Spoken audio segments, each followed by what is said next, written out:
Big Brother, mainstream media, government cover-ups. You want answers? Well, so does he. He's Alex Jones on the GCN Radio Network. And now, live from Austin, Texas, Alex Jones. This is the Alex Jones Show with me, Paul Joseph Watson, filling in for Alex Jones on this September 28th, 2014 edition. Huge show lined up for you. We've got several YouTube clips, a ton of news stories, many interesting issues to cover. Obviously, I'm in Austin, Texas for the first time since 2005, my first time in Austin for 9 years now. And one of the big stories that we're going to cover actually sprung out of me simply travelling through the airport and buying a copy of Foreign Affairs, which is right here, which of course is the CFR's publication, which, as Hillary Clinton and others have admitted, basically runs the State Department of the United States. And this is particularly interesting because they have basically 3 or 4 articles. They devote half of the magazine to what they call the American distemper, the land of decay and dysfunction. And the primary article that we're going to cover exemplifies how the elites are in a panic about the populist uprising, both in the United States with the Tea Party and in Europe with the UK Independence Party and the numerous other factions across the European Union that are rebelling against the establishment. The key quotes out of the article, which we're going to read through, we're going to analyse, exemplify again how the elite are completely in a blind panic about the populist uprising that goes against the state system, the monopoly system that the globalists are trying to establish both across America and Europe, with what we see now in 2016 with Hillary Clinton going up against Rand Paul in all likelihood.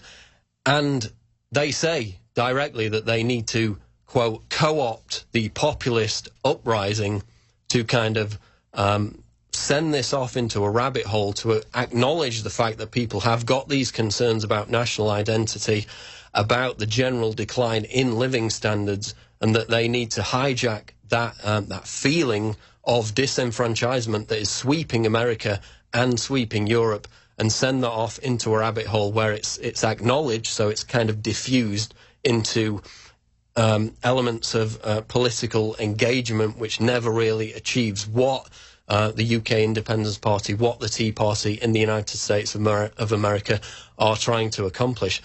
So we're going to cover that. That is really a huge issue because the elite are talking about it. Again, they know that most people don't buy Foreign Affairs because it's $9.95 to buy. It's a magazine, basically, you know, $15, $16 in the US. So the elite are reading this. The normal, average, working class, middle people aren't reading this, and yet it's the game plan for what they see across Europe and across America in the next couple of years. We've also got David Cameron coming up. He did a big UN speech a couple of days ago talking about how anyone who questions the official government narrative about 7/7 or about 9/11 is basically is as dangerous as an ISIS terrorist. Amazing clip that we've got coming up. You have to hear what David Cameron said in front of the United Nations just 2 or 3 days ago. And again, how it ties into how they're characterizing any questioning of the government narrative on ISIS, which, as we have documented with the recent spate of beheading videos, is extremely suspicious, extremely questionable. They're very concerned about that. So we're going to cover that. We're going to cover the Saudis saying that the true agenda behind the attack on ISIS in Syria, in Iraq, is about overthrowing Assad, regime change in Syria. We've got David Knight in studio to cover some more key issues. This is going to be a great show. Stay tuned. We've got numerous YouTube clips coming up. Your calls coming later. This is the Alex Jones Show, Infowars.com. Stay right there.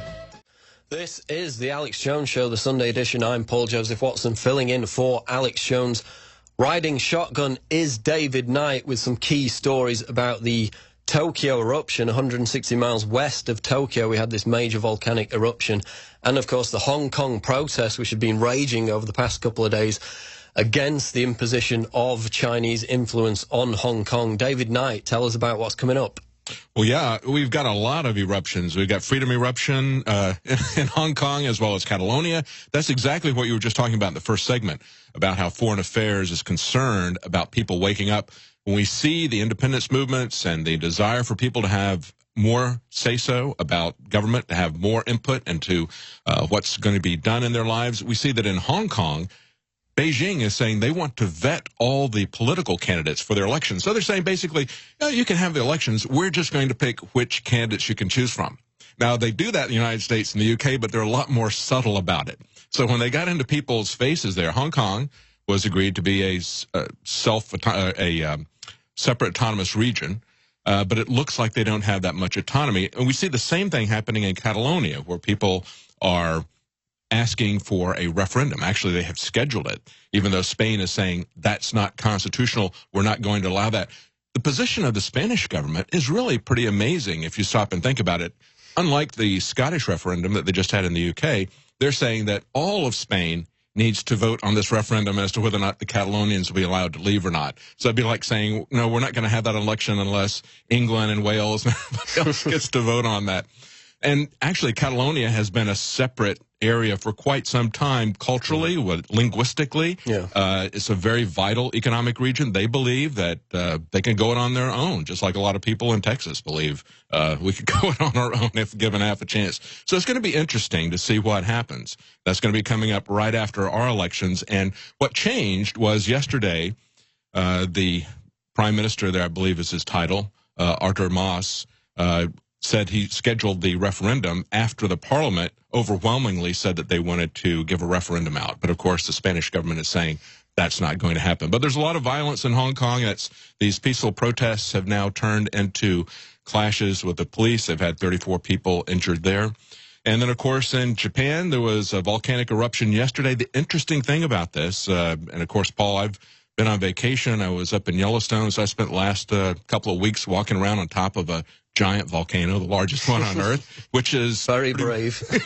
Well, you never know when any of these things are going to happen. It's just like driving down the road. But they're telling us that we're not seeing the kind of movements, seismic movements, the kind of ground swelling and temperatures that they would anticipate in the buildup to a Yellowstone eruption. Right. However, they didn't see anything with this Ontake volcano. It caught them completely by surprise. It had one lady who was on top of, or one individual who was on top of the mountain taking a picture of the top of the caldera and tweeting it out just moments before it blew. And this killed 30 people, did it? So far, yeah. The death toll is mounting. They found 30 people near the summit that are dead, but they've taken a lot of people back that were suffering from respiratory problems from the ash, also from poisonous gas for the people that were near the top. So everybody was hiking and climbing on this. They'd had a little bit of volcanic activity, but that's not unusual in any of these areas. You're constantly going to be having very small earthquakes. It was nothing that raised an alarm with any of the volcanologists that were there, the geologists. Nothing was put out. It just popped. Now, the interesting thing about Yellowstone, I'm going to do a special report on this, is that we had research papers that came out at the beginning of this year, January 5th, 2 different research papers done independently. Both of them said that supervolcanoes were far more unpredictable than normal volcanoes, right, that they could just explode based on the buoyancy of the magma dome. And, of course, about the same time, we learned that Yellowstone's magma dome is 2.5 times larger than they believed before, and they already believed it was the largest in the world. So that is a very troubling sign that you're not going to have these kinds of seismic shifts that are typically felt as earthquakes that usually precede a volcanic eruption. If you remember back to 1980, Mount St. Helens, right, people had a couple of months warning before that blew. Still, you had 60 people die. Similar thing about a decade later with Mount Pinatubo. About 900 people died. Even though they had evacuated tens of thousands of people, they were still surprised by the magnitude of the earthquake. And, of course, they can't predict the timing, but they did have a lot of warning with that earthquake as well. This one in Japan today, no warning whatsoever. It just popped. That is amazing, because I remember probably about 6 months ago now, I did a video about buffalo, wild buffalo, running away from Yellowstone volcano, and that was kind of dismissed at the time as, you know, we would have so far advance warning if anything was about to happen at Yellowstone that, you know, people would get really in advance warning to get away from the area. But as you say, with this volcano near Tokyo, 160 miles west of Tokyo, there was basically no warning whatsoever. So that suggests that the systems that they've got in place now are not sufficient to give people that kind of heads up. It's not that well understood. And there was a lot of debunking about that movement of the bison there. I've been to Yellowstone many times, and every time I've gone, I've not seen any buffalo running. I mean, they're very passive, very docile. They just want to eat most of the time. They will get moving, and of course they say, that could have been what was happening there. Yeah. It's a very large movement of a very large number of buffalo, which made it look suspicious. But there were other things that happened at the same time. They had the largest earthquake in 30 years in April. In July, they had a road that melted, turned to soup. It was reported by a Yellowstone spokesman. Right. And the first person that I talked to there, the first ranger, basically downplayed that, said it was just a bad asphalt job, and it was a summer. I hadn't been to Firehole Lake Drive at the time I talked to her. I would have called her on that. But I do talk about it in the special report that I'm putting together.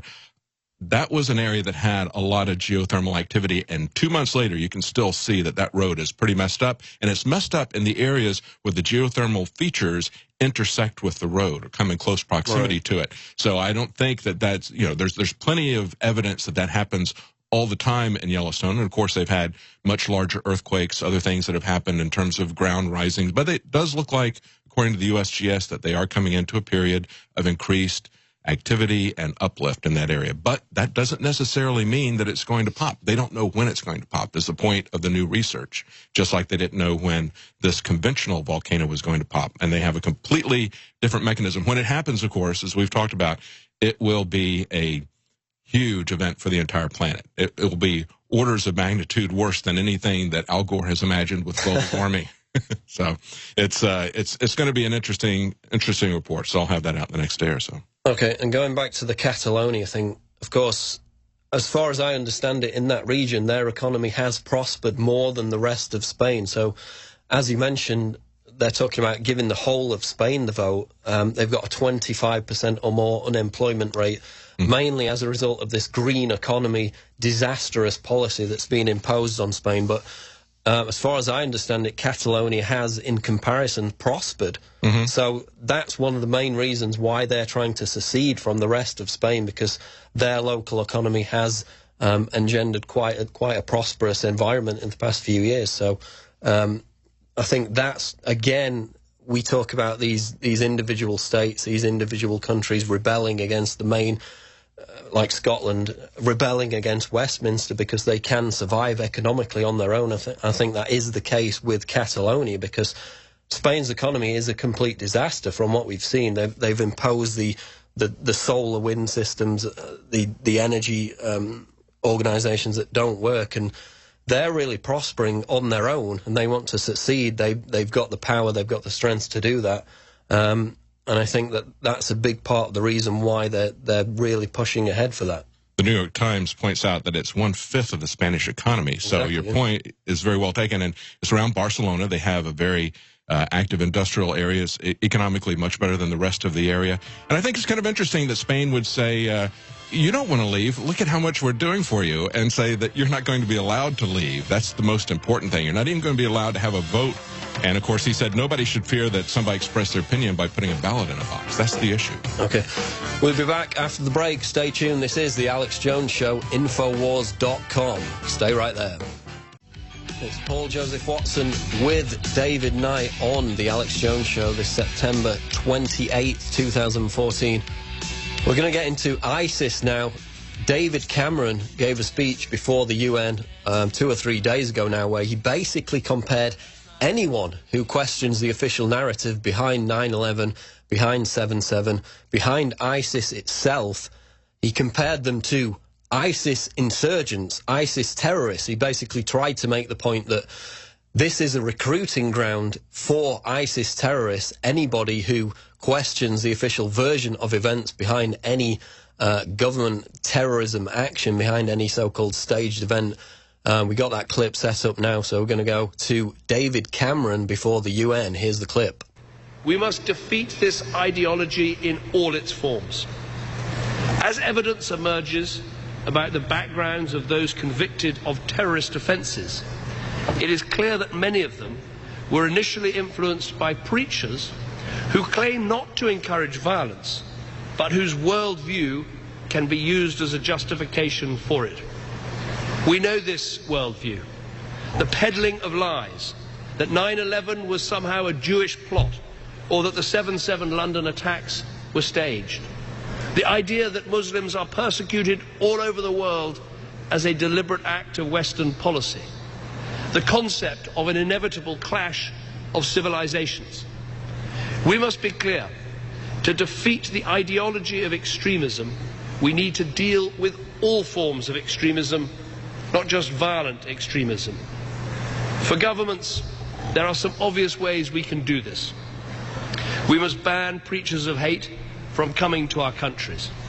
We must prescribe organizations that incite terrorism against people at home and abroad. We must work together to take down illegal online material like the recent videos of ISIL murdering hostages.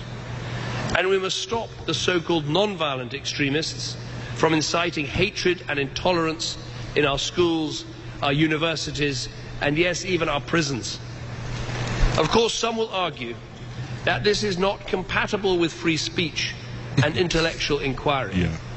But I ask you, would we sit back and allow right-wing extremists, Nazis or Ku Klux Klansmen to recruit on our university campuses? No. So we shouldn't stand by and just allow any form of non-violent extremism. Okay.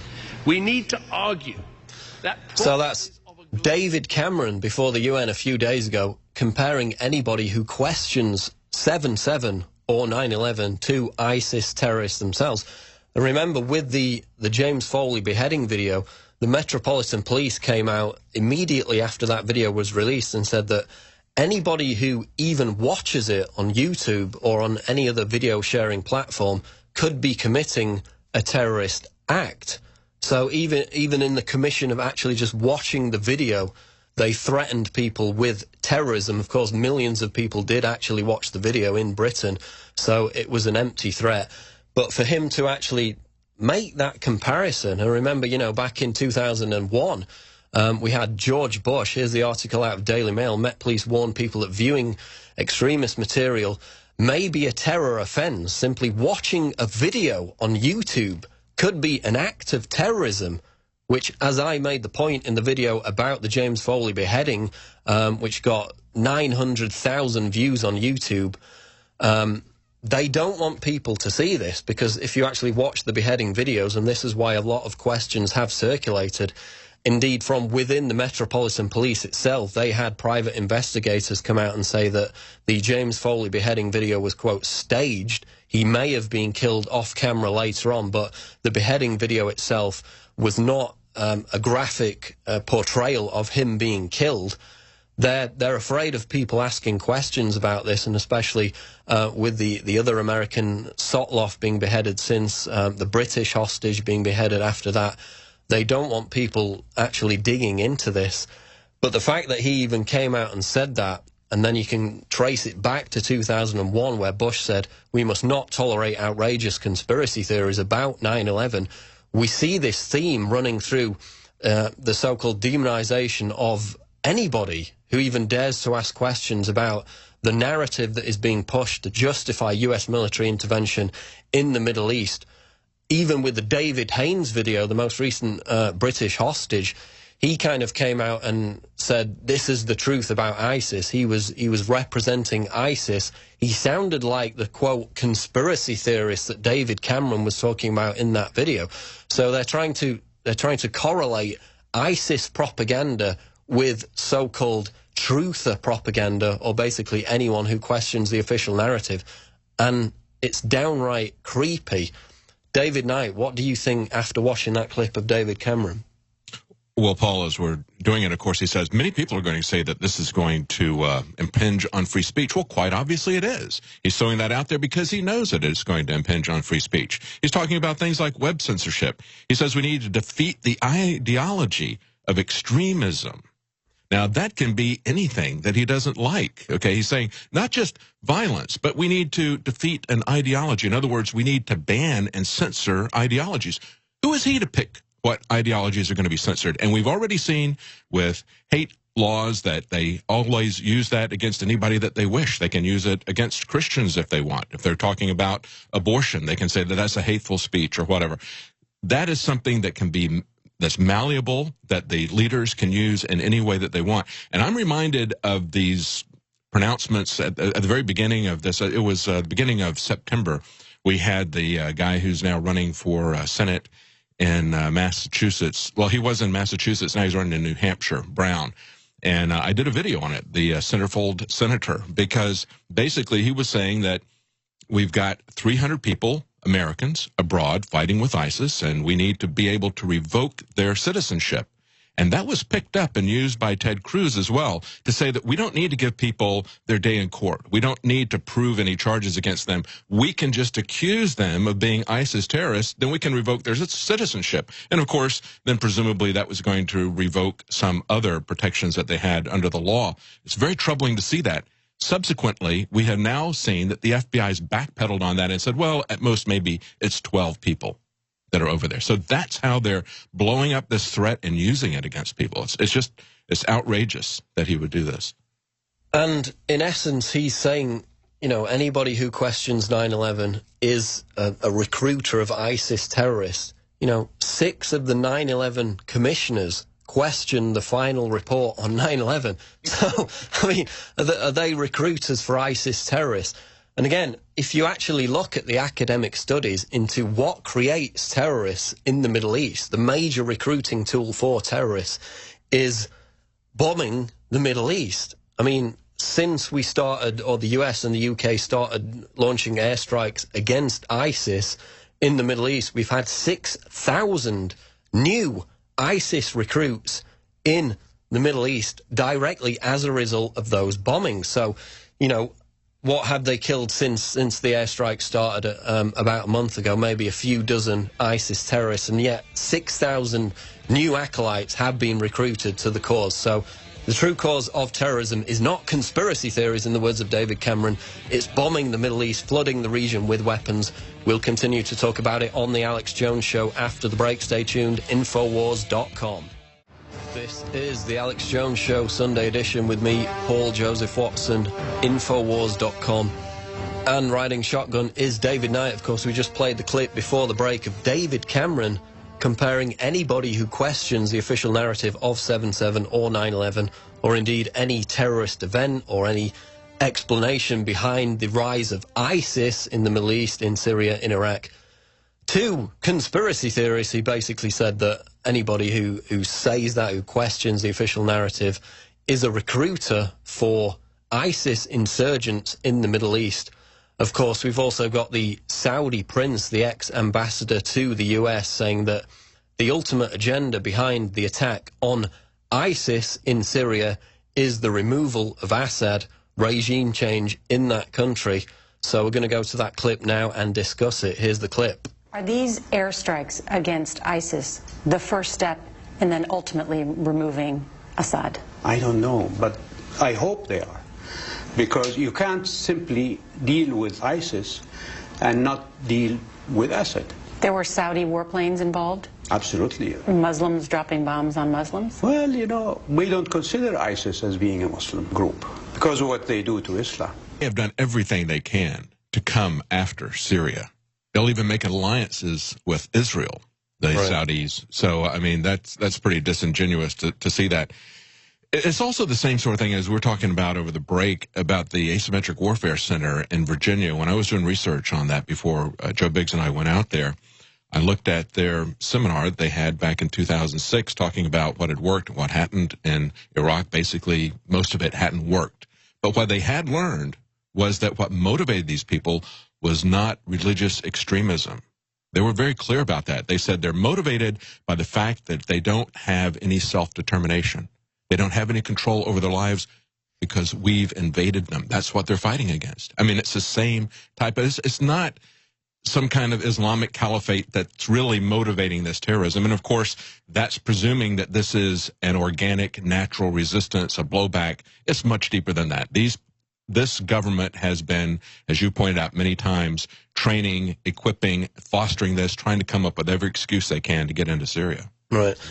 And every academic study, there's a Washington blog post article on this, which basically goes through the list. Every academic study proves that the main wellspring of terrorism in the Middle East is the fact that the US, the UK, the NATO countries are flooding the region with weapons, are bombing the area. This radicalizes the region. This creates terrorists. It has nothing to do with, as David Cameron said before the break, you know, quote, conspiracy theories. And then we have the nerve of Saudi Arabia to lecture us on combating terrorism when Saudi Arabia has beheaded more people in the last month alone than ISIS has beheaded since its foundation. You know, Saudi Arabia, a country that treats female drivers as terrorists under their new anti-terror law, a theocratic dictatorship whose legal system is completely brutal, arcane, based on Sharia law, which ISIS embraces itself, and yet they're supposedly engaged in the attacks against ISIS. The 28 pages that were censored from the 9/11 Commission report implicated Saudi Arabia in the attacks, and now we've got them lecturing us on how to fight terrorism. It's pretty rich, isn't it? Yeah, yeah, and telling us that we need to commit money and personnel into this. This is clearly they have a lot of interest that they're not talking about in this area that will allow them to even make allies with people like Israel that they say are their sworn enemies. They have an agenda here that is far beyond what they're saying. And we shouldn't forget that Saudi Arabia, along with Qatar, Jordan, and here you see the graph, charts show that US policy has increased terror attacks. In Iraq, in Afghanistan, if you scroll down the list there, since the US invasion of Iraq in 2003, you see that terrorist attacks have risen since the declaration of the war on terror in 2001. Iraq, Afghanistan, the Middle East in general. US military involvement in the Middle East does not combat terrorism, which is again why we see these airstrikes on ISIS. It's not going to have the desired effect based on the past 15 years of history.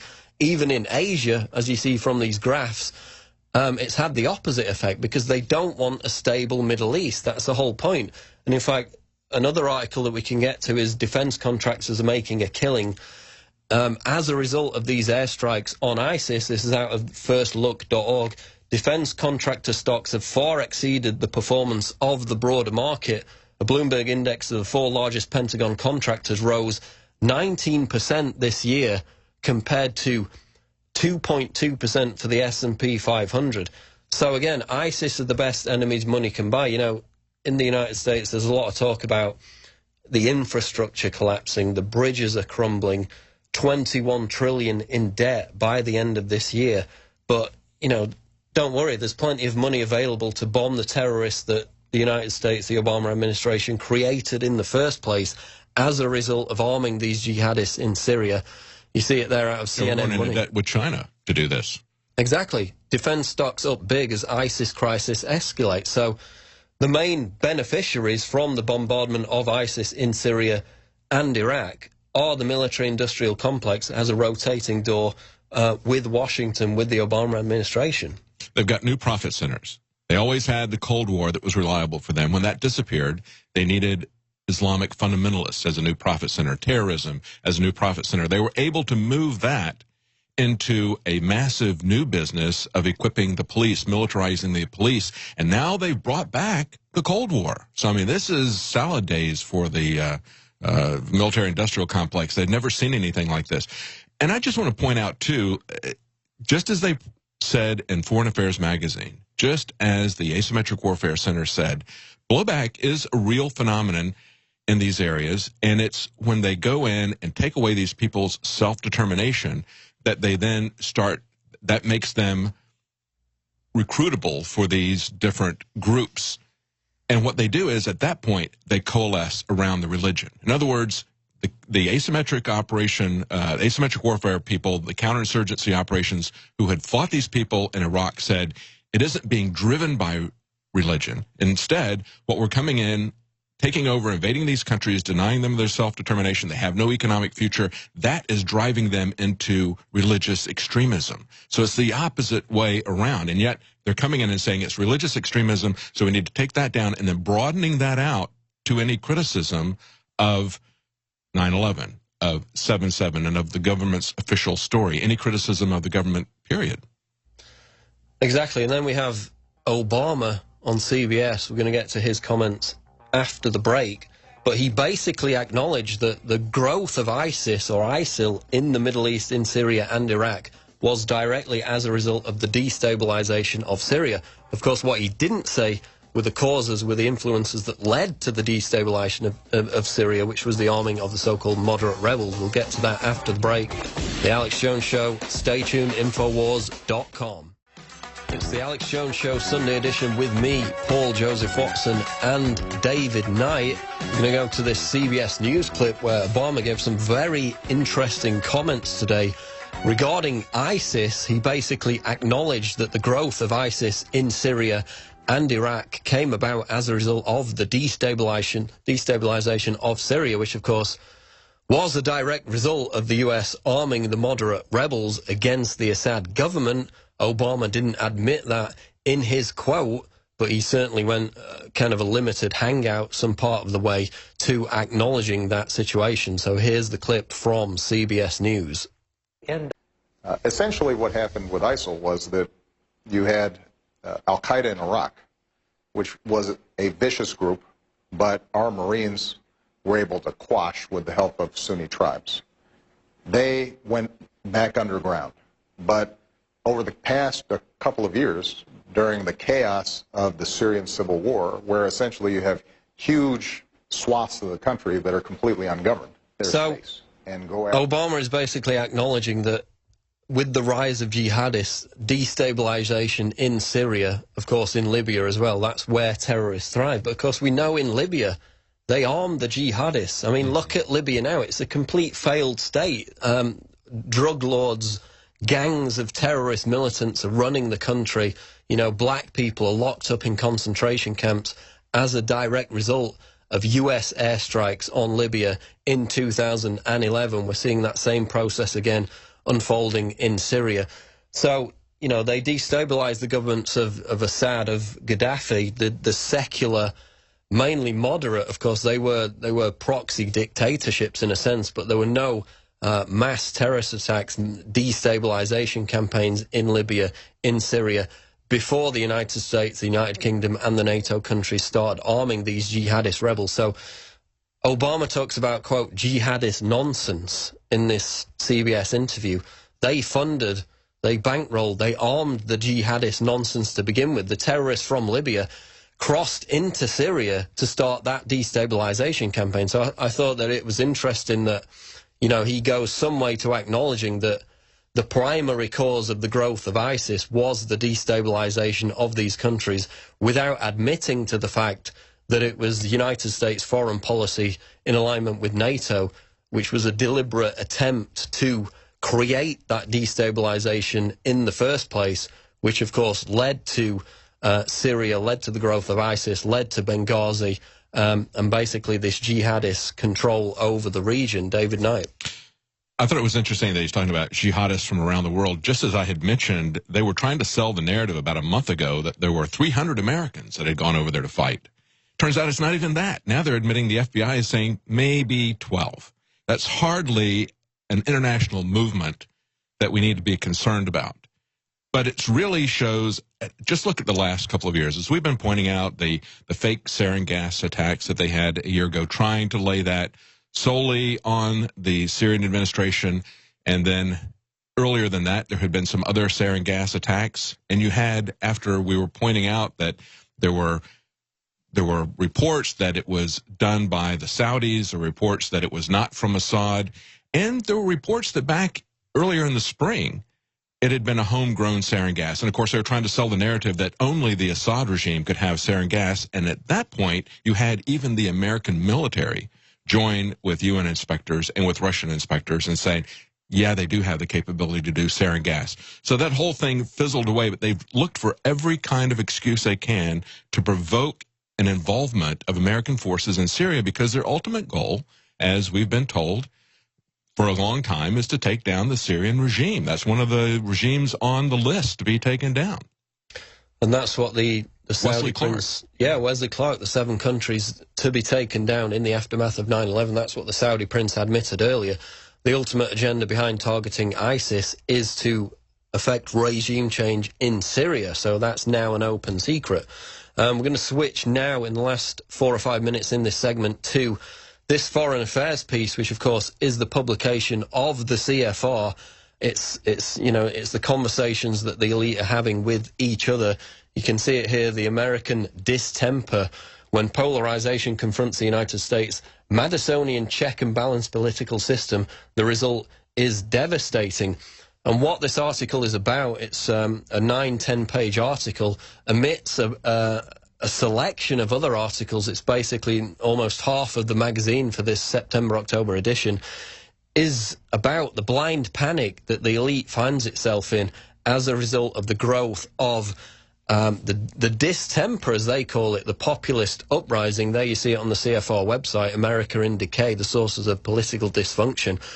And it's talking about how they need to, here's a quote directly from the article, leaders must learn to co-opt, that's the key phrase, and channel popular passions, addressing political outsiders' legitimate grievances while bypassing their simplistic solutions. So they admit that this populist uprising, which mainly focuses on the decline in living standards in both the United States and Europe over the past 25 years, and the crisis in national identity as a result of mass immigration, it's a genuine issue. It's a legitimate concern that many people have. But what their solution to it is not to actually address the problem itself, but to hijack, to co-opt those populist uprisings endemic within the Tea Party, the UK Independence Party in the United Kingdom, and numerous other parties throughout Europe, the True Finn Party in Finland, Marine Le Pen in France, and several others. They need to hijack that. They need to divert it into separate channels so it gets shut down, so it gets closeted away, so nobody actually faces up to the problem. And it's amazing that they're admitting this. David Knight, how does this tie into what you've been researching earlier? We mentioned Catalonia and the wave of populist rebellion against the establishment system throughout Europe and the US. Oh, yeah. A lot of small countries are wanting to basically take back their self-governance. We see this happening throughout Europe. There's pockets of it happening in America. We see dissatisfaction out in California, for example. Some of the counties there want to secede from the state of California because they have a different view of a lot of different issues, whether it's gun control or other issues. So this is something that is definitely happening, but we all need to remember that this is really kind of what they're talking about here is essentially like the COINTEL programs that we've seen in the past, where they go in and they take over any and every movement. They may come in and have some people who try to turn it into a violent movement. If it's a peaceful movement, they may come in and actually provoke things as agent provocateurs. We've seen that happen over and over again in the past. Or they may do what David Cameron did earlier, and that is they just come in and say, we're going to resort to outright censorship. We're going to shut you down that way. So they don't ever put all their eggs in one basket. They don't count on being able to completely shut people down. They want to also be able to covertly take over these movements, make them look bad, or completely take over the leadership of them. We'll get into it more after the break. We're going to take your calls, 877-789-2539. That's 877-789-2539. It's the Alex Jones Show, this Sunday edition. We'll be back after the break, Infowars.com. Stay tuned. It's Paul Joseph Watson on the Alex Jones Show with David Knight, this Sunday edition. We got a lot of interesting guests coming up later this week. I'm going to be back in studio on Wednesday through Friday. A lot of really good guests lined up, so be sure to mark that in your diary. We got some calls coming up after the next break. Byron in Pennsylvania is going to be first up. But for the moment, we're talking about this Foreign Affairs article, which is, of course, the CFR's publication. Basically, the CFR runs the State Department in the United States, as Hillary Clinton admitted. And they're talking about the populist uprising, both in America and throughout Europe. And this is interesting. I mean, I highlighted several passages of the article earlier today. Here's a quote. And yet, when most Westerners hear the word democracy today, what they picture is a political atmosphere that is respectful, predictable, and a little staid, a system in which a small number of long-standing political parties alternate in government on a semi-regular basis, resulting in reasonably moderate changes to public policy. So basically, that is the CFR admitting their agenda to keep the two-party monopoly in place, both in the United States with the Republicans and the Democrats, and in the UK with the Tories and the Labour Party. The threat to that system in the UK is the UK Independence Party, and of course the Tea Party sentiment rising in some factions of the Republican Party in the United States. And basically in this article, they admit that, I mean, here's another quote. This you really need to get a hold of this if you can get your hands on the magazine.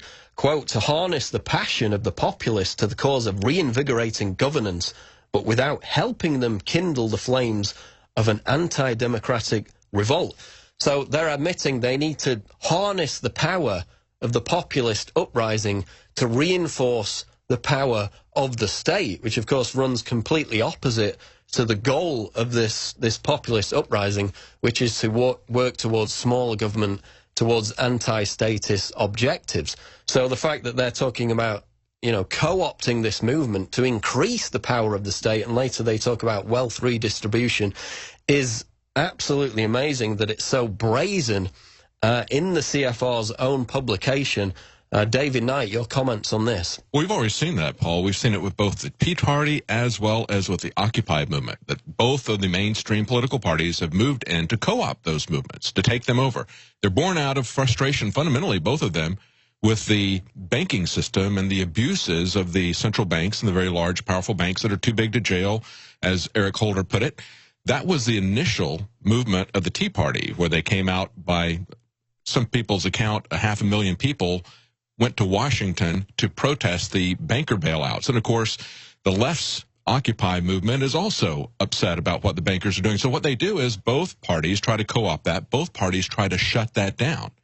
The Republicans don't want to see Tea Party candidates elected. They've got their own mainstream candidates who, very much like the situation in Hong Kong, are vetted by the elitists. China wants to vet any candidate that appears on the ballot in Hong Kong. That's why you've got thousands of students protesting, and that's now turned into a violent protest, whether that was started by agent provocateurs or whether it was started by the police or whether it was just some hotheads, who knows? Because we've seen that happen as well. We've seen agent provocateurs in COINTEL programs.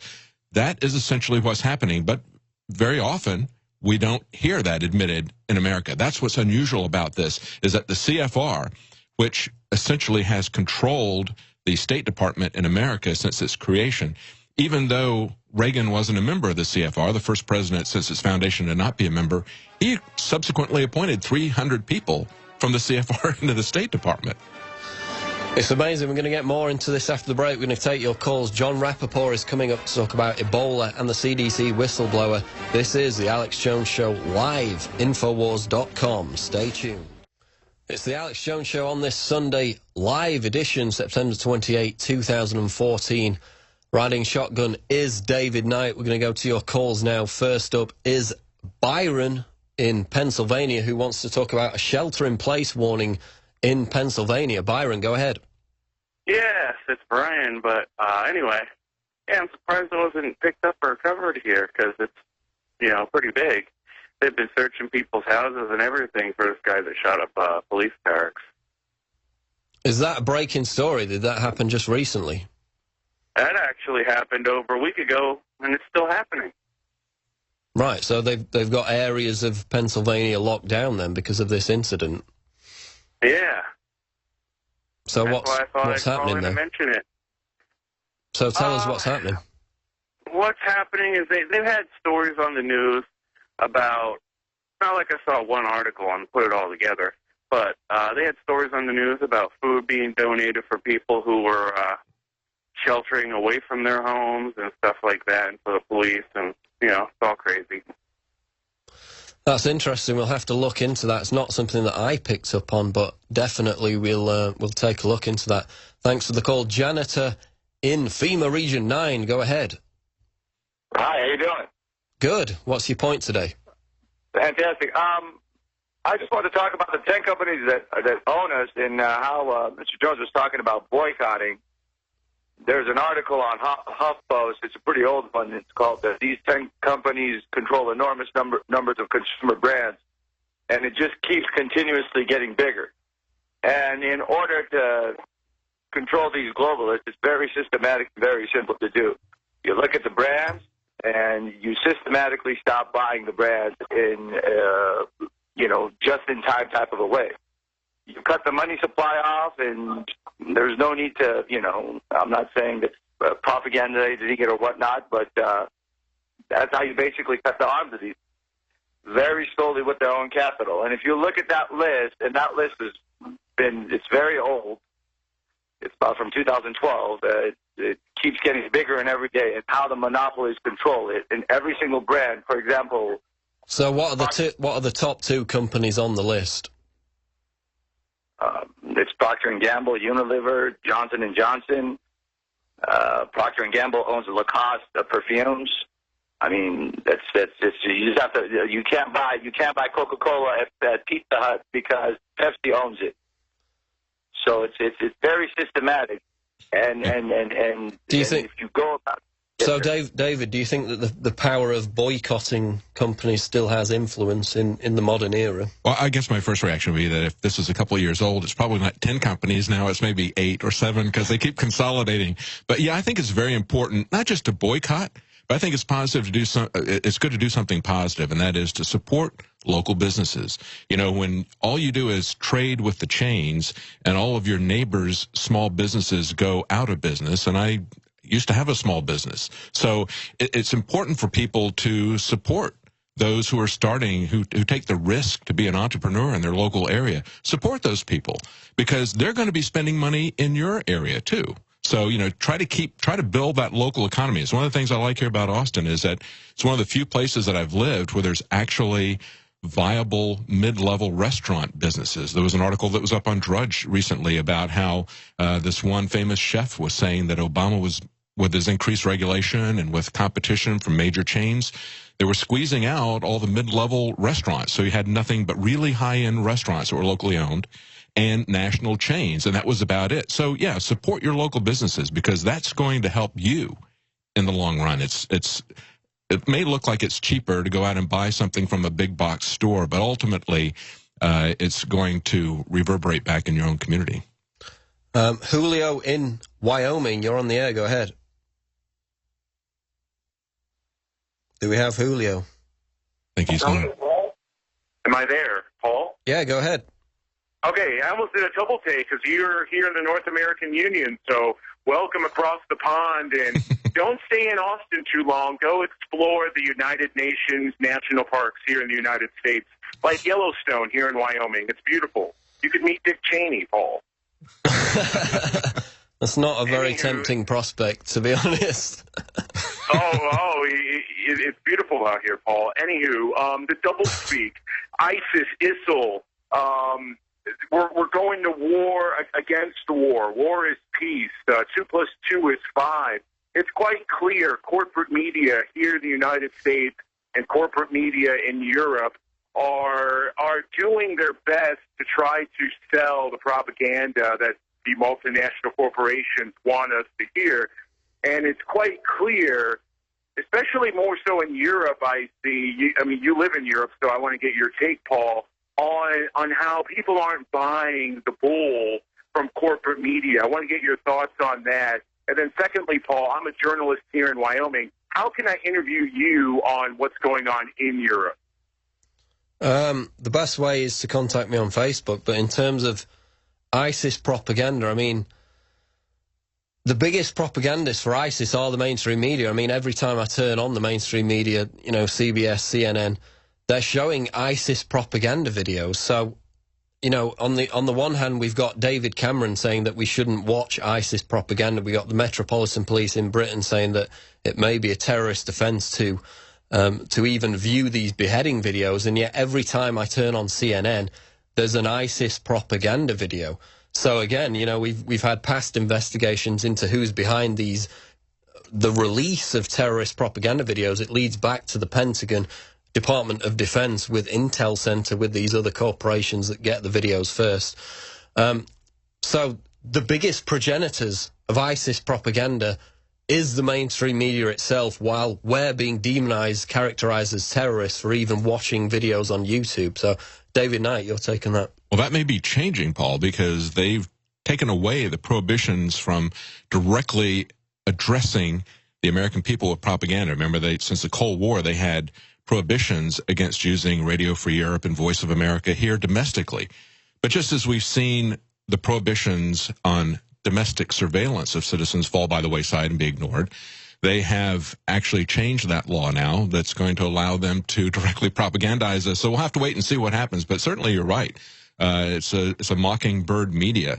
And I think it was just appalling when we saw at the end of the week last week the articles that have come to light about what happened with Gary Webb, that they dedicated at the Los Angeles Times 17 reporters to essentially destroy him because the CIA wanted his credibility taken away, because he had exposed the truth about their dirty little wars at the time. It wasn't in the Middle East, but they were really more focused down in Central America, and they were using the cocaine traffic there to fund their operations and running that cocaine into America, into California, essentially creating the crack cocaine craze. And he exposed that. And so they used the mainstream media to take him down. And that's starting to come to light now.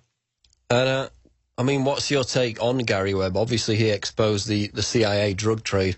There were some suspicious circumstances in his suicide, a double shotgun blast to the head. I mean, we got heat at the time for even questioning, you know, if that was plausible, if he indeed was suicidal. I believe that was back in 2004. Did you research that? Did you look into that to see if it was plausible that he was suicidal?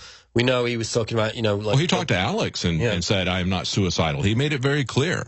So did the D.C. madam. Yeah. She made it very clear. She said, I can tell you right now, if somebody kills me, I'm not in the frame of mind to commit suicide. We've heard that over and over again, and yet that doesn't stop them from saying somebody committed suicide. It's amazing that, you know, Alex makes the point often that he's never going to be in that mindset to commit suicide, and a lot of people do say that. Ultimately, it turns out to be tragic. We'll be back after the break. We're going to take more of your calls. John Rappoport coming up at the bottom of the hour. It's the Alex Jones Show live on this Sunday edition. Stay tuned, Infowars.com. It's the Alex Jones Show live on this Sunday edition. I'm Paul Joseph Watson, sitting in for Alex, who will be back tomorrow with David Knight riding shotgun. We're going to go to more of your calls. Coming up in the next segment is John Rappoport to talk about the CDC whistleblower, Ebola, and more. But now we're going to go to Andrew in Illinois to talk about riot control. Andrew, you're on the air. Go ahead. Yes, I was calling about there's this article in the American Industrial Hygiene Association Journal that talks about the liberation of hydrogen cyanide and hydrogen chloride, which is, you know, hydrochloric acid, during high temperature dispersion of CS, riot control agent. That's what they used in Ferguson. So the reporters were being subjected to hydrogen cyanide and hydrochloric acid when those smoke grenades were used. So is that a new development that they're deploying that? They don't want to talk about the side effects of deploying that agent. Well, they're always talking about these non-lethal things that they use on people, and I think it was you, Paul, that put out the article about them temporarily blinding people. It's a new device that they're trying to sell to the police. Yeah, these non-lethal things like rubber bullets and CS gas and tasers are not really non-lethal. And while I'm here riding shotgun, I'd be remiss to say that when we were talking before about Gary Webb, you said he was shot twice in the head with a shotgun. It was a pistol, specifically 38. So. As I said in the interim there, I'm from the UK and we're completely disarmed, so I cannot distinguish between different kinds of weaponry. They're all the same to me. Just know we're going to get a lot of comments about that if we don't mention that. So there we are. There's the correction. But nevertheless, it's still, what happened to him is still horrendous, and it's still an obvious murder. Yeah, there were a lot of questions at the time, I remember. And you just had an article up there on screen about this company that's created a weapon that blinds protesters. If you could get that back up, of course, we know in Ferguson that they deployed tear gas, they deployed all these militarized tactics, not only against protesters, but against the media. And now there's, new police compliance weapon, blinds targets, retinal obfuscation gun, a new tool for militarized law enforcement. And it's kind of bizarre that they would put a gun with bullets surrounding it on there. Obviously, that's not how the system works. They don't actually explain how it works in the promo for the company, and they sell numerous weapons to law enforcement authorities. So I guess we wait with anticipation, David, about the next new toy that the militarized police state will be deploying against protesters and journalists. See how they'll make us comply. That's a compliance weapon. I love the euphemism there. It's very much like you see coming out of the Pentagon all the time, right? It's pain compliance. I think they used a similar term in the promo for the new weapon that they've got coming out, I believe, in December. Pain compliance, which again is basically torture. That's how they enact their new measures in the new militarized police state in America. And in fact, since I've been in Austin, I've noticed that basically you live in an occupied city. There are police officers on every corner. In Britain, for example, there's an argument for what we call bobbies on the beat, but generally it's like a couple of police dispersed throughout several different areas of the city of London. But here, it seems like, David, there are a phalanx of cops, of law enforcement authorities, almost on every single street corner. It seems like an occupied zone in Austin. You're probably downtown around 6th Street. Exactly, That definitely is an occupied zone. When I went to England in the 80s, I was struck by how they actually did at that time have police walking beats, and that was, I thought, a very healthy thing. When I went back 20 years later, they were pretty much starting to get into cars like the American police here, and that means that they're not really doing anything to protect the citizens. Instead, they're really kind of looking for traffic violations and other things like that. That really focuses them on a completely different perspective. It seems that way, that they're looking for minor infractions. And we're going to go to more calls in a moment. The call screen has gone dark for the moment. Let's just throw to whoever the next caller is on the line. If you could go ahead and go to the next caller. Who have we got on the air? This is Indigo Kid. Indigo Kid, go ahead. Hey, what's up, you guys? I'll never kill myself either, so we can have a non-suicide pact, the three of us. I was going to call Alex the other day and tell him that I thought that there was going to be maybe gas attacks in New York City subways and France, and then a couple hours after that, the Iraqi prime minister said the same thing, so I thought that was a weird connection. And I have a bad memory, but I believe they've done drills before in New York City for gas attacks. They could blame it on Assad, saying he's working for ISIS, say we need to have boots on the ground. If they really wanted to run with it, they could say it was Iran working with ISIS. I mean, there are a lot of scenarios. I think, last year they really were going for the chemical weapons attack in Syria. Of course, the MIT report came out later on, which proved that the chemical weapons attack in Ghouta could not have possibly been launched from a government area. That kind of derailed the Obama administration's policy at that time. Of course, we had a lot of people within the military itself rebelling against that attack. Now we've got an attack on Syria, airstrikes on Syria, under the cover of fighting ISIS terrorists. But David, do you think there's a chemical weapons attack or a biological attack in the United States that they could use as justification for a real clampdown that we've been expecting for a while? Oh, absolutely. I think it's not a matter of if, but when they'll do something like that. I mean, that's essentially what we see happening with 9/11. That's what we see happening with the 7/7 attacks in the UK. That's why Cameron is trying to demonize anybody that would speak out against that tactic. False flag tactics are something that every government has used, and it's a very well-known tactic. It's even now becoming a very common plot device in virtually all the movies. So it's a difficult thing for them to pull off, but they still can because they control the media. They control the narrative, and the media, once access to them, will do whatever they say, essentially. So that's, we've had Operation Mockingbird, the CIA controlling the press, as we mentioned earlier. That's how we got onto Gary Webb. The fact that they would have 17 journalists dedicated to destroy his credibility because of what he had revealed about the CIA's drug operations. That's a very telling sign. So, yes, they can do that, and certainly Alex has been fearful of that and talking about how he felt that was something that was impending.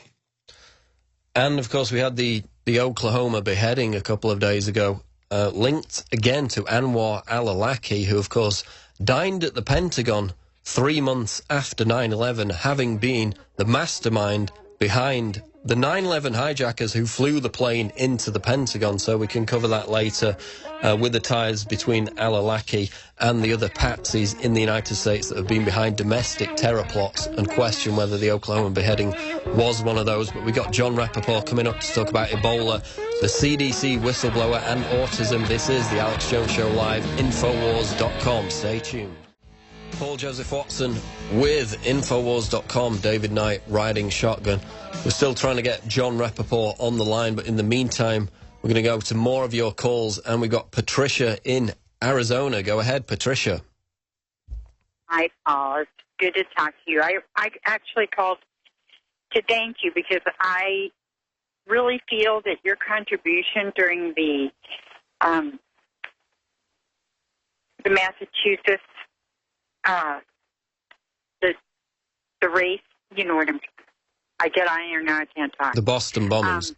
The Boston bombing was instrumental in turning back their whole narrative. Between your contribution and Alex's evaluation of the situation, if you hadn't found those pictures, though, this could have been a whole different scenario. I really believe that, because they had just announced that they had found the bomber. They had escorted the press into that hotel, and then once Alex was talking about, oh, look at this, oh, that's who they're going to make the patsy and all this, why within 5 minutes they said there was a bomb scare there. They escorted all the press out, and then a van pulled up right in front of the front door there. They loaded some people in there, and they drove away, and then they said, no, that's not what was happening here. And I really always felt like the two were quite connected.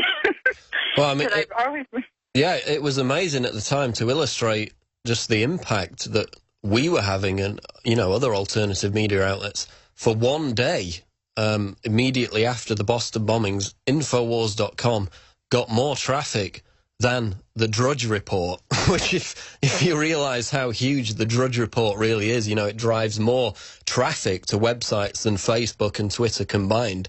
And for one day, we were above the Drudge Report, which again is a huge honour, given the magnitude, the importance of what the Drudge Report represents, which again shows you how intensely locked in people were to following this narrative with the Boston bombings. And of course now we have this recent beheading in Oklahoma, which has been linked back to the mosque at which one of the alleged Boston bombers attended.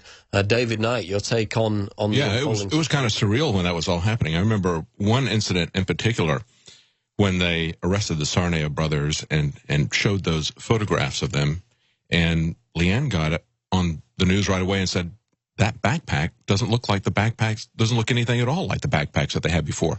And within a few minutes, it was about 20 minutes, CNN had a former FBI agent, and they set up a little dog and pony show to say, look, they could have put a backpack inside of another backpack and pulled it out. I mean, they basically reacted to that with a really patently absurd explanation.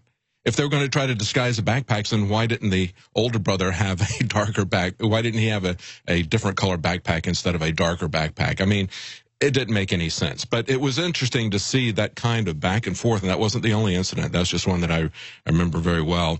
It really did have a big effect. I believe that they really were setting this up to blame it on some kind of anti-government patriot straw man that they had created. And what was amazing was they arrested one of the Tsarnaev brother that later died, allegedly, you know, during the manhunt for him. They arrested this man, a so-called arrest of a naked man, later allegedly released. But if you actually looked at the photos of this guy who was arrested, unscathed, unhurt during the manhunt for the Boston bombings, it was the Tsarnaev brother that later turned up dead. So and his aunt identified him as such, said that's my nephew. Yeah, that we talked to in Canada. Yeah, it was an amazing situation, but yeah, that's the kind of stuff we see here. It is kind of surreal at times, isn't it? Amazing. We're going to go to Kyle in FEMA Region 4. Kyle, you're on the air. Go ahead. Paul, it's an honor, sir. How are you doing? Good. What's your question today or comment? Well, I've got kind of an urgent issue here that I wanted to bring to the attention of all you at the InfoWars team. I know you guys you're on the forefront and you cover a lot of important things. So I'm not trying to hold your feet to the fire in any way, but I just wanted to bring this up. And it's about the drought in California and HAARP connection. And I think this is really this has turned into a big sneak attack by the globalists that no one's really kind of putting together. There's a channel on YouTube. It's called the Rappoport. And it's a gentleman, he's a former meteorologist, and he has access to a lot of the Doppler radar kind of, just a lot of those instruments, and he's got a lot of great information. And essentially, he proves, even in ways that a layman like myself can kind of see and understand on the map of just HAARP downburst and HAARP interference, sort of being used to disperse hurricanes and even kill some hurricanes that just over the last few months, I mean, he's had some up there that would have drenched California. And so I think it might be time maybe to get Dr. Nick Begich on just to kind of get his take on it. I haven't heard from him in a while. And it's really just insane just when you think about it, because most of California right now is in a state of exponential drought, which is the highest possible drought on the scale. And it's just happened in a span of 3 years. And I live down here in the South, and, I mean, parts of Georgia have been in a drought, but, I mean, it's kind of taken like 10 years. And, I mean, usually for these severe droughts to happen, I mean, it takes a long time. And, I mean, this has just been in like the last 3 years that this drought in California has really popped up. And I think it's such a devastating sneak attack, Paul, just because, I mean, also, like, to show the sort of circumstantial evidence of possible meddling and this being a possible globalist operation, you've got UN delegates on CNBC already talking about how we might have to migrate people out of California. I mean, there's 38 million people in California. I mean, for all these, like, all the mayhem that could come out of this Ebola outcry and all the immigration stuff, I mean, if we've got things collapsing in California and people having to move, I mean, we're talking about forced relocation and possibly putting people in camps, and not to mention all the pressure that would put on food prices, because so much of our food comes from California. So this has a lot of implications. And here, one thing to Google, CNBC, July 31st, California drought, may have to migrate people. And they've got Lynn Wilson, who is on the UN climate change delegation, talking about how, they've had to move, people have moved out of areas in the past for drought, so they might have to move again. And so, I mean, I don't know. It just smells really bad. And again, I mean, I would recommend everyone go to the Rappoport channel on YouTube and just watch this guy. And he breaks it down clear as day, so even people that don't have meteorology degrees can understand that there's a lot going on. So have you guys heard anything about this? I haven't personally heard anything. I know there was a report back, I think it was 3 or 4 months ago, there was a report that HAARP had shut down, but then that was kind of countered, wasn't it, David, by other speculation that was a ruse. I mean, what have you learned? Well, it's not just HAARP. It's a lot of different things. I mean, going back to Vietnam, there was that meteorologist that was given a medal because of his work with weather by Lyndon Johnson. I can't call the guy's name. But just about a month and a half ago, there was a climate engineering conference in Europe. I can't remember, was it Berlin? I'm not sure. But they were talking about stratospheric aerosol injection, SAI, or some other scientists will talk about persistent contrails. We call them chemtrails, and there's ample evidence that that's being done as well. So there is climate engineering that is going on. There's no doubt about it. And yet they will go to these conferences and put it out there as a hypothetical possibility that they're looking at, when it in fact is something that they're already actively engaged in for whatever reason, whether it's to shift the rain patterns or whether it's to increase the albedo of the planet to make it more reflective so they don't get global warming, whatever their motivation is, or whatever they tell people their motivation is, and whether or not they tell us that they're actually doing it. I believe they're really doing it. There's ample evidence to show planes dropping out these chemicals. We've shown them on our website many times. There's also apps that people are social apps where people are taking pictures and reporting them together to show where there's hot spots of that. I think it's called Lookup is the app that's out there. And that's Ben Livingston back in the 60s with the weather weapons. Yeah. If you Google that's on YouTube, Alex's interview with Ben Livingston. Yes. We'll be back after the break to cover some final news stories and wrap up this edition of The Alex Jones Show. I'm Paul Joseph Watson. Stay tuned. We got John Rappoport on the line of NoMoreFakeNews.com, who, of course, needs no introduction. He's been on the show many times before. We feature his articles regularly at Infowars.com. We're going to ask him about the CDC whistleblower, the latest on that, and Ebola. John Rappoport, welcome to the show. Hey, good to be here, Paul. So, John, tell us the latest about the CDC whistleblower. Of course, this has been completely ignored by the mainstream media. Even I thought they would at least have to address it and try and dismiss it, but they seem to have blacklisted it entirely. So tell us the latest on the CDC whistleblower. And the actor Rob Schneider recently came out and basically got fired from his insurance company job for questioning the legitimacy of certain vaccines. So tell us the latest on Schneider and the CDC. Yes, well, as some people know by now, Rob Schneider, comedian, actor, was dropped from State Farm Insurance TV ads where he was, playing a part, and the ads had started to run, and all of a sudden they were dropped because he's made statements questioning the validity of vaccine information and vaccines. And so he was really put under the gun. I mean, they just dropped him, like a hot potato. And they issued some kind of garbled press release as to why. So this is flat-out censorship. I mean, in other words, he's not permitted in this landscape to make a statement questioning, criticizing vaccines. You can make all kinds of other statements criticizing this, that, and the other thing, but that's the holy grail of medicine. And, you get punished for it, and that's what happened to him. It's a commentary on the First Amendment and free speech in America these days that something like this would happen. As far as the CDC whistleblower goes, this is a man named William Thompson who came out of the shadows on August 27th and made a public statement through his lawyer that basically said he and his co-authors committed fraud, scientific fraud, in a 2004 study that was published, which said that the MMR vaccine had absolutely no connection to autism. And so this is an insider, a research scientist at the CDC for the last 15 years or so, who has said that he himself and others omitted vital data and basically committed fraud. The latest thing I have on this is that Thompson sent thousands of pages of documents to Congressman Bill Posey, Florida congressman, who is very receptive to information about vaccines beyond what the establishment tells us. And so Posey's staff is going through these now. And so I've queried his staff several times, asking them, is this information that you have now just related to the 2004 fraudulent study, or is there other information in there? And so far, they just haven't gotten back to me and won't answer that question. So I don't know exactly how much fraud they've got, to spark maybe a congressional hearing. I don't have a lot of hope for that, even if they have a hearing, that anything really will happen. But that seems to be the aim of some people who are hoping that Thompson will come forward and testify, which he probably will if he's subpoenaed. But I don't know how much he's going to say, how much he's going to admit if he does.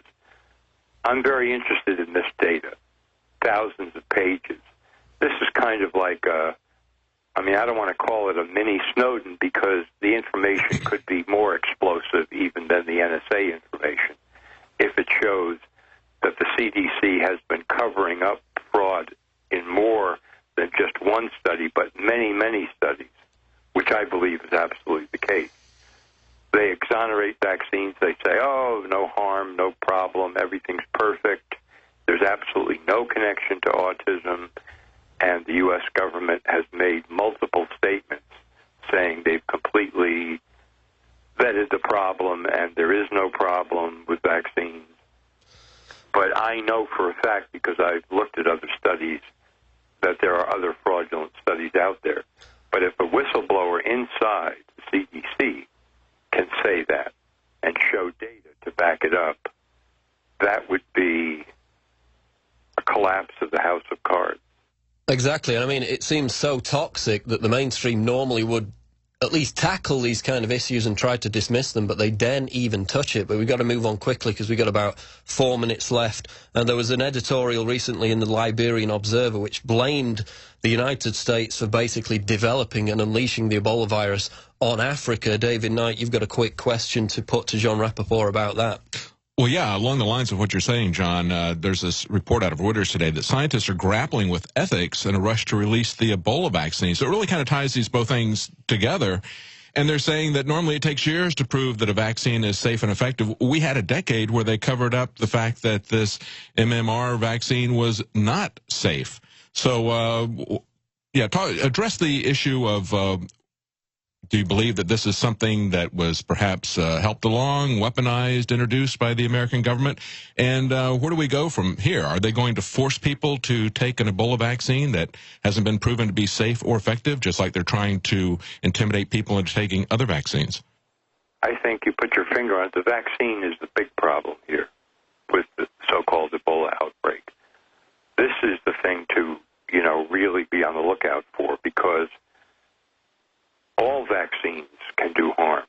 And you rush a vaccine into production without any kind of real testing, and you say, well, the benefits outweigh the risks, and we're in this terrible situation. So now, everybody who lives in this area has to take it because some guy flew in on a plane. And if you don't take it, we can quarantine you and isolate you. These things could definitely happen in the U.S. and in other countries. And with an untested vaccine, you're just absolutely playing with fire here.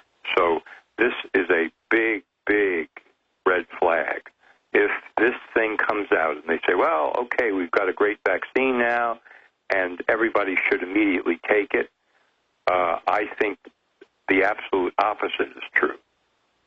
And, this is GlaxoSmithKline, which just last week the Chinese government found guilty of bribing doctors in China to the extent of 297 million pounds. That's about $500 million that they paid out to doctors to prescribe their products. I mean, are we supposed to just get rid of all the ethical concerns and give them a fast track to require mandatory vaccinations?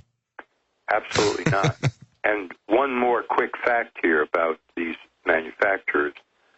Julie Gerberding, who was the head of the CDC, during that period when Thompson and his co-authors committed fraud, she knew what was going on. She knew that this had been covered up because Thompson sent her a letter explaining, if you read between the lines, exactly what he had really found out that wasn't going to be published in the study. And in 2009, she left the CDC and eventually became the president of Merck Vaccines, which she is today. And they manufactured the MMR vaccine. I mean, so how much more explosive a story can you get than that? Yeah. And yet there's a total media blackout. Wow. So, John, do you think that Ebola in West Africa is a test run for some kind of engineered global pandemic? Is it a trial balloon? I think all these so-called epidemics have been test runs. Swine flu, bird flu, SARS, West Nile, this one now. And I think that in every case, what's really being projected here is vaccine, vaccine, vaccine, vaccine. That is the whole point of all of these. So I'm not particularly concerned unless I see some new evidence about the weaponizing element here of the virus. What I'm concerned about is that these are all ops in order to get people to take toxic vaccines, and that's really where the problem is for the rest of the world. And of course, we've got the CDC being very coy about potential Ebola cases in the United States. Do you think there's a potential that it could spread to Western Europe, to the United States? Well, I think what could happen is, and we don't really have time to go into this, but they could say that because the diagnostic tests that they use to decide if somebody has Ebola are so unreliable that they can be slanted in any direction that they want to. Okay, we're going to leave it there. That's going to wrap it up for the Sunday edition of the Alex Jones Show. John Rappoport, NoMoreFakeNews.com. Thanks for joining us. Monday show back tomorrow. Stay tuned.